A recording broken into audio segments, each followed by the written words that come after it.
Hello বন্ধুরা, যাচ্ছ কোথায়? সবাইকে গণেশ পূজার অনেক অনেক শুভেচ্ছা। দিনটি ছিল গণেশ চতুর্থীর দিনে সকালবেলা উঠে গণেশ দাদাকে আমি ভালো করে স্নান করিয়ে নিচ্ছি। কি সুন্দরভাবে চুপটি করে বসে আছে গণেশ দাদা, কি কিউট না তাই বলো। গণেশ দাদা স্নান হয়ে যাওয়ার পর এবার সিঙ্গারের বাকি, তার আগে ভালোভাবে আমি একটু ফুল দিয়ে সাজিয়ে দিলাম। আর এখানে দেখো এই কিউট মালাটা আমি নিজে হাতে তৈরি করেছি, কি দারুণ লাগছে তাই না? আর এই কিউট মালাটা কিউট গণেশদাদাকে পরিয়ে দিলাম, তারপর কতটা কিউট লাগছে দেখো।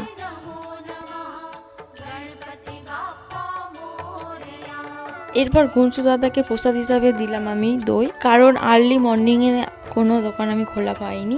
তার আগে আমার কাছে যেটাই ছিল আমি সেটাই দিয়ে প্রসাদ দিয়েছি গণেশদাদাকে। এরপরে ভক্তি ভরে সুন্দর করে গণেশদাদা আরতি করে নেব।